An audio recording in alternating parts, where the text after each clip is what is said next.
Hello, dear listener. You are listening to Totes Rad, a podcast where we read, discuss, and dissect banned books. I am one of your three hosts, DaPurpleSharpie, but you can call me Sharpie. I'm very well known inside the video game space, specifically for my work with Skullgirls, as well as the host of Game Devs of Color. I am joined by two other amazing Black women inside of this space. Gemma, a music composer who is currently looking for love. How's that search going, Gemma? Well, I'm Gemma. I like long walks on the beach. I also like, flowers and those kinds of things. Yeah, it's not that type of podcast, girly.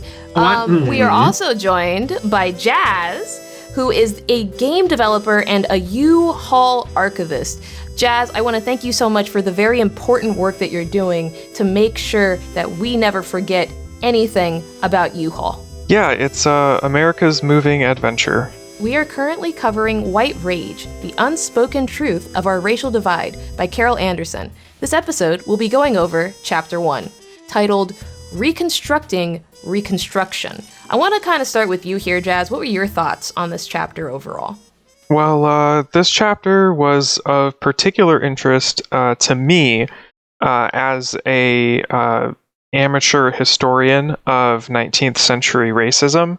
On the side, I do a blog / thread series on 19th century history known as the Jacobean years. So a lot of the stuff that was covered in this particular chapter was of particular interest to me.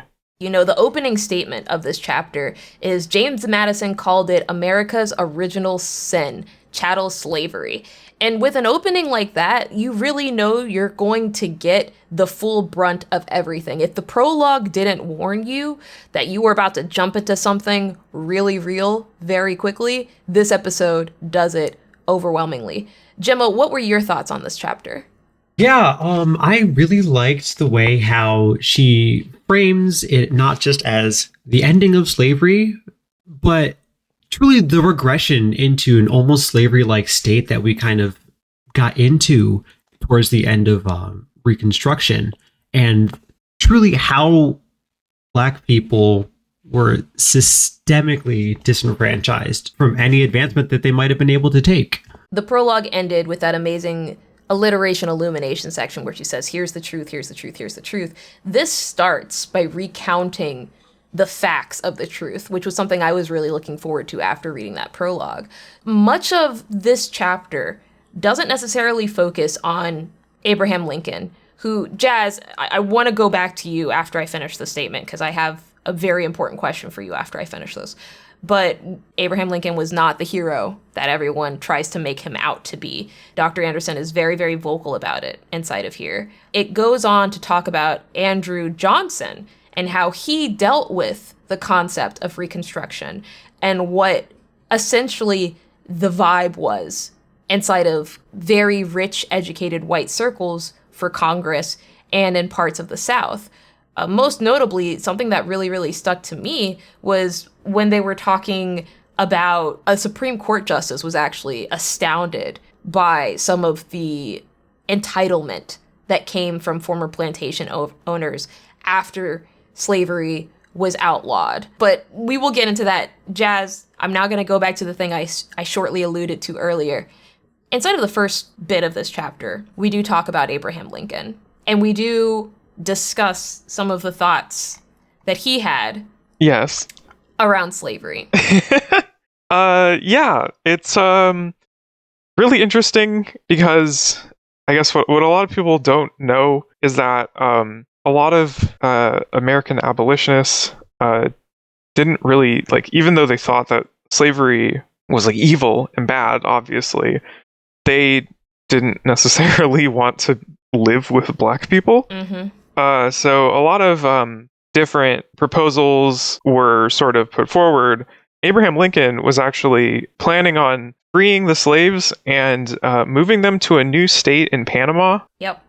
So had no idea how he was going to get them to Panama either. Just said it. Just said, oh yeah, you know what? This new place we just discovered inside of the South, we should put them there instead. And it's just like Africa. It's exactly the same. Yeah, the British were going to put a bunch of Jewish people in Uganda, so like Jeez. that's just the times they were living in. Yeah. I mean, it also is kind of alluding to what, like, the foundation of Liberia and how Liberia started off as, hey, we got a place for these people to go. Let's just get them over there, put them back in Africa, I guess. Which is like, okay, really? Like, okay, you're here, and you're conveniently ignoring how Black people got here in the first place, which was chattel slavery. Didn't choose to be here. Was brought here. Yeah. The frustration, Dr. Anderson notes, that Lincoln had was mostly directed at Black people who supported the Union and didn't want to leave the United States. It was another level of entitlement. Like, okay, we get you're fighting for this country, but now you also want to live in this country? Why do you want to live in this country? Make your own country type of deal. Which I think that's a little insane, obviously. I think that sort of Lincoln's frustration with Black people who wanted to remain in the Union after freedom really sort of underlines and sort of like provides some foreshadowing for like what a lot of white people saw the conflict as really being about. Essentially, like North and South being pitted against each other because the South is so like is holding on to like, you know, slavery and stuff like that. Well, if we just like got rid of all the Black people, then we could all go back to participating in the great task of murdering all of the natives together and building houses and townships like from sea to shining sea. That's a really good point. Yeah. I actually think that it's kind of, I guess, betrays how he really viewed the role of America even. See, that's very interesting because I know Dr. Anderson talks very briefly about that and brings that in. I believe the exact line that she uses is, it also signaled the power of racism over patriotism, which is exactly what you're saying inside of from that line, right? I guess my question then becomes, are we still seeing that today inside of 2024 inside of America? Absolutely. Without question, right? Yeah. There's no doubt. Now my question is twofold, right? And this unfortunately has nothing to do with the book that we're dissecting here, but why is it that whenever people talk about Abraham Lincoln, he's claimed as, well, he tried to free the slaves, and he did free the slaves. But why did he free the slaves? Because he was going to get rid of them. Because he was moving them to a place where he didn't want to have to worry about them, and he just hadn't thought that far yet. Lincoln's primary concern was preserving the Union. At the end of the day, what he needed to happen was for America as a country to remain together so that like railroad companies could kill as many buffalo as possible and make a ton of money. I think that is a very apt analysis of the time period. I guess my confusion comes from the concept of, that's a lot to stake the whole, well, the Republicans freed the slaves conversation around, don't you think? Yeah, I mean, it's a lot to say, yes, they freed the slaves for, like, just preserving the Union for all of these really business reasons is the only reason why slavery was abolished, to try to end the war, is for other companies to succeed and prosper.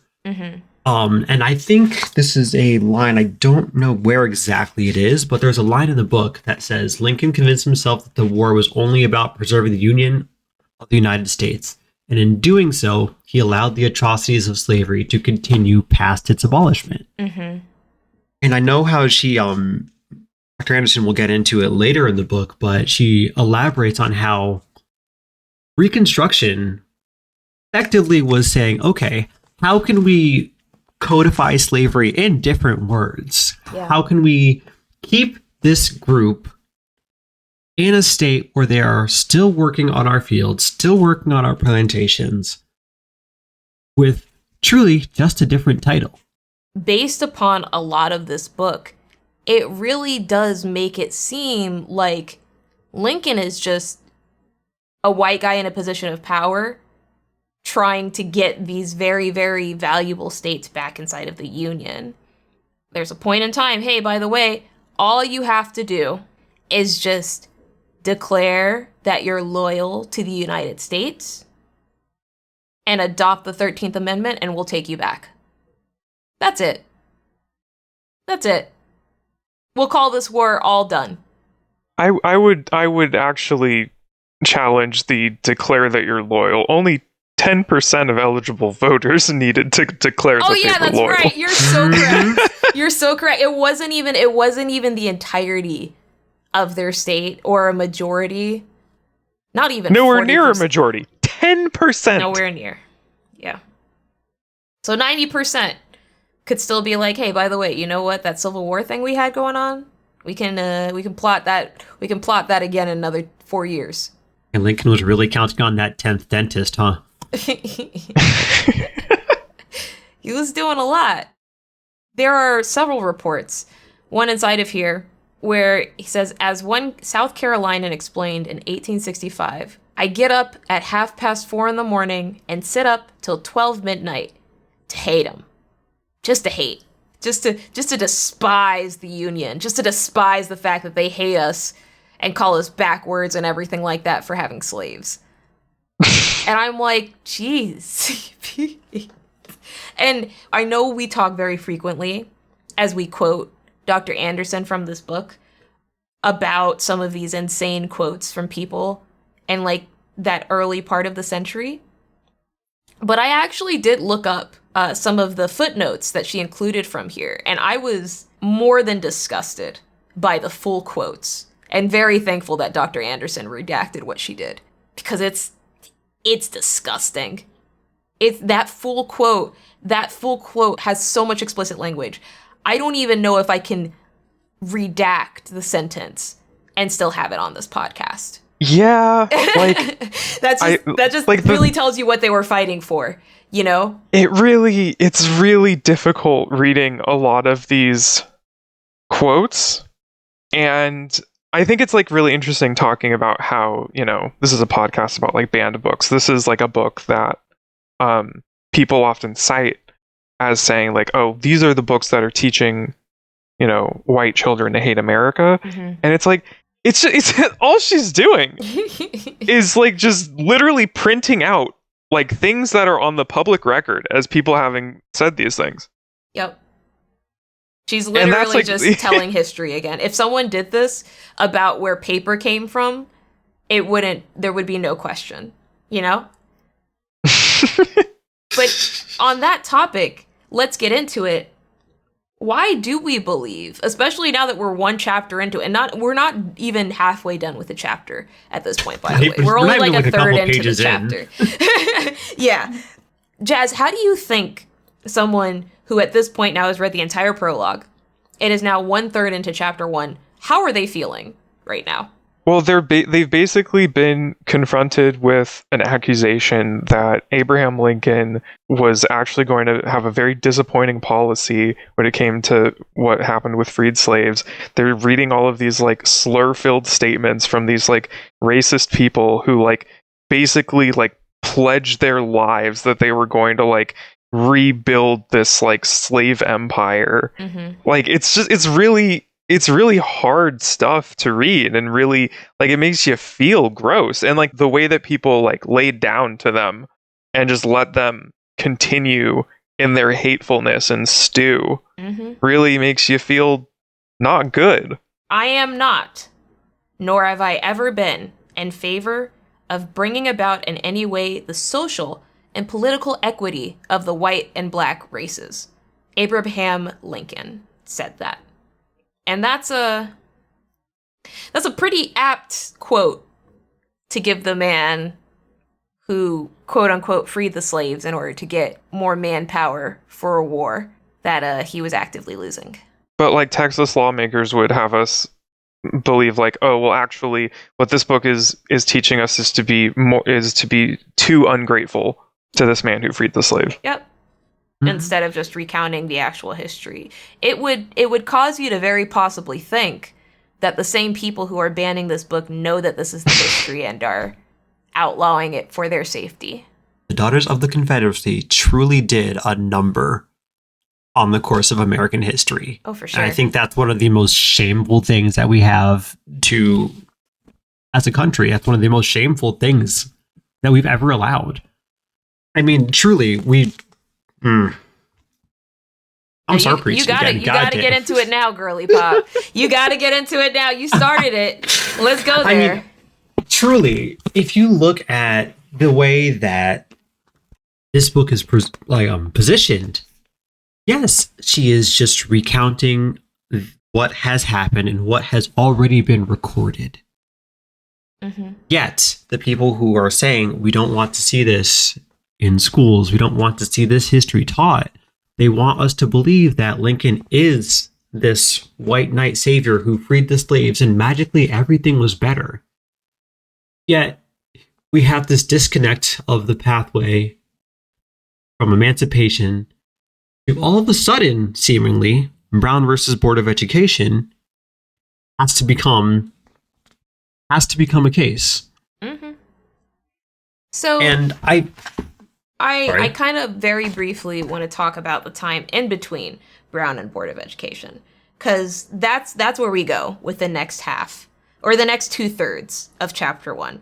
We talk about Andrew Johnson, the next president, and this is where we start seeing some pretty well-known black names. We see Frederick Douglass, we see Freedmen Bureaus, we see W.E.B. Du Bois inside of here, talking. Thank you for pronouncing his name correctly. Mm-hmm. I am bougie. We see a lot of very well-known historic black names that are known for the activism that they partook in at a point in time when black people still were not considered people at their core, which there's an argument to be said even today to a certain level, so on and so forth. But under the law, African Americans are considered to still be people to a certain degree, right? I think we can all somewhat agree with that. It gets to the point. Sure, yes. Not yet, sure. Look. We only have so much time. You want to take that argument to the Supreme Court? We only have so much. Not this one. Definitely not this Supreme Court. It will lose. Not the Supreme Court. Please don't make me take it to them. But I will say that there are points in time where there are certain avenues of justice and certain avenues of the United States government that work to the benefit of black people. And this was one of those times. We had people that were very, very hopeful, overwhelmingly. In fact, one of them was W.E.B. Du Bois, who was like, hey, now that people are getting 40 acres and a mule to work their land, this is awesome. You know, he's trying his best to do something that's amazing. And then President Johnson literally was like, actually, no, don't do that. Take their land and give it back to the slave owners. There are times inside of this very, very brand new world that the United States has started where he completely and totally ignores poor white citizens just because he doesn't want to give anything to black folks. That's the part I kind of want to talk about now, to be honest. I'm sorry to interrupt you, Gemma. What were you saying? It's truly class warfare at its finest, because you see this impoverished, this poor class of white folk who is looking for this promise of, 40 acres and a mule. You're also seeing a class of black folk who are recently freed as also seeking that same promise. Yet you have a man who's going to stand in their way and say, no, we're going to have some kind of class structure here. Mm-hmm. And he really sets about trying to enforce that in the nation. You know, there's this group of people who have been conditioned to think that they're superior to you for their entire lives. For your entire life, this group of people has just been property, effectively a chair, an oven, a fan, if you will. And of course, they're going to do everything in their power to stay ahead. Like, I'm sorry, what do you mean my flashlight wants rights now? Absolutely not. And that's what they're seeing in their head, you know? Yeah. Effectively, not only was it an issue of the dehumanizing aspect of slavery and just removing opportunity from African Americans. It was also the idea of having to work. I now have to work. A sense of entitlement itself was very, very strange. And that was the next topic that I wanted to speak about. And honestly, 2/3 of the entire chapter is dedicated to this concept, which is that under Andrew Johnson, the only thing that the South had to do was pretend like Black people were people. They didn't actually have to do it. They just had to pretend like it was happening. To the point that because they fought that feeling so hard, because they fought the idea of having to treat Black people like people, and they instated the Black codes, which was very, very well known to most people who've lived inside the South, but to those who may not have or may not have necessarily heard about it outside of history, the Black codes were otherwise known as Jim Crow laws that were created to basically keep Black people inside of jail or to punish Black people and put them back into slavery if they were seen doing better for themselves. To give you context, it was illegal to be unemployed. And the only way you could work was if you were working for someone at a rate that they agreed to, which was usually next to nothing, if not nothing. And you had to renew that contract. You were not allowed to go out looking for another contract ever. And there's much more to it, but that's a very basic idea. That should give you a context. That should give you very, very, very basic context of what it looked like at that point in time. A lot of these laws, they were basically able to be arrested for vagrancy and then auctioned off back into slavery, because legal slavery was just known as jail at that time. It still is. Oh yeah, definitely still is. Definitely still is. You weren't allowed to do anything except for cleaning other people's houses, picking cotton, and basically just growing. Those were the only jobs you could work. And if you wanted to work another type of job, that was illegal for you to do. So why do you need to read if all you're doing is cleaning, right? That's still technically illegal. Dr. Anderson quotes a veteran, and the veteran says, "If you call this freedom, what do you call slavery?" Mm-hmm. And if that's not a powerful quote, I don't know what is. Mm-hmm. Jazz, you're very knowledgeable about this time period. Is there anything you feel is important for listeners to note overwhelmingly about the Black codes, or otherwise known as Jim Crow laws? I think that the coercive labor aspect is definitely important to sort of keep in mind. Something that has been a kind of undercurrent theme across the episode so far has been like this idea of like, what did the class war look like at this time? Mm-hmm. And I think it's important to remember that during the Civil War, Karl Marx actually wrote a very congratulatory letter to Abraham Lincoln, saying that, like, you know, this was a really important thing to be doing, working to free slavery, partially because the South essentially existed in a neo-feudal economy where basically Southern planters were largely people whose families had historically been sympathetic to the British monarchy. South Carolina has Charleston, of course, which was founded by like King Charles, who ended up getting beheaded. And John Locke like actually wrote the city plan. A lot of the structures that they built were largely aristocratic landlord endeavors where rich families were overseeing these slaves as, like, you know, agrarian peasants. Mm-hmm. Where the North was largely industrializing. And the chapter does get into, or I'm sorry, this actually ends up happening in chapter 3, but the Great Migration ends up being a much more powerful vehicle for the class transformation than the war was, honestly, because the war didn't really end up changing the class structure of things in the South. Yeah. That's I kind of lost track because I ended up talking about some things that happened later, but that's fine. That's fine. We will get to it in later. Don't apologize for ever telling the truth. You know, That's something we will never do on this podcast. I will allow you to apologize for the very last skeet that you made about U-Haul, though. That picture was atrocious. I despise it. But moving back onto the podcast, I think something to also talk about very briefly that is discussed inside of this chapter, which is a very important through point throughout the entire book, is the legislative acts at this time and how they're essentially coerced or ignored into complacency. This is one of the only times that we actively see as a spoiler inside of this book. They're actually being legislature that's like, hey, by the way, straight up legislature not made, I want to note by the time, by African American people. It's literally made by white people looking at African American people because it is so horrifically bad. And they're saying, hey, actually, we do need to do something about it because it is that bad.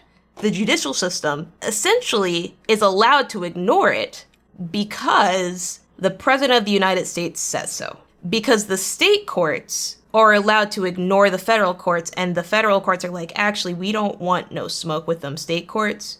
We want them to be able to live and stay inside of our union. So we're kind of going to ignore it. And that's pretty interesting to me. But I just wanted to note that because it was, I'm thankful that Dr. Anderson noted that inside of here, because there are several times where the Freedmen Bureau is fighting, being like, hey, we need money for school. We need money to help people basically start their future so that they can actually have work and everything like that. And every single time the government's like, actually, no, none of that. None of that's allowed. Why are we helping black people when there are poor white people that we're not helping either because we don't have money for that?